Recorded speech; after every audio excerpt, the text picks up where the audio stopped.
নারায়ে রিসালাত স্লোগান দিলে মাহফিল বন্ধ করে দিবে। বেটা আব্বাস স্টেজে আছে, আয় মাহফিল বন্ধ কর। বেয়াদব কোথাকার। আমার একটা রূপ দেখছে, আরেকটা রূপ আছে, ওটা দেখে নেই তো।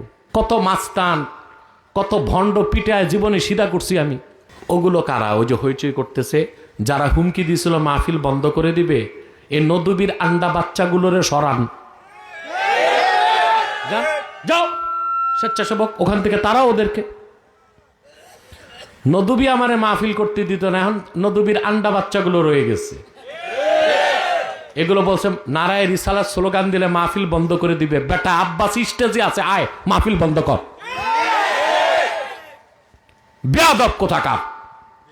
নারায়ে রিসালাত সাধারণ কোন মানুষের স্লোগান না, আল্লাহর হাবিবের রিসালাতের স্লোগান।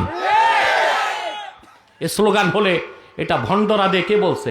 ভান্ডারীরা তো জিকিরও করে, তো জিকির বাদ দিয়া দাও। ভান্ডারীরা তো নামাজও পড়ে, নামাজ বাদ দিয়া দাও। আমাদের ভালো কাজ যদি ওরা করে, সেজন্য কি আমরা ছেড়ে দিব নাকি? সরান এগুলো রে, ওর দিক থেকে অনেক দূরে সরান। আমার একটা রূপ দেখছে, আরেকটা রূপ আছে, ওটা দেখে নেই তো। কত মাস্তান, কত ভণ্ড পিটায় জীবনে সিধা করছি আমি। আমি কি বাংলাদেশে কোথাও যেতে ভয় পাই নাকি?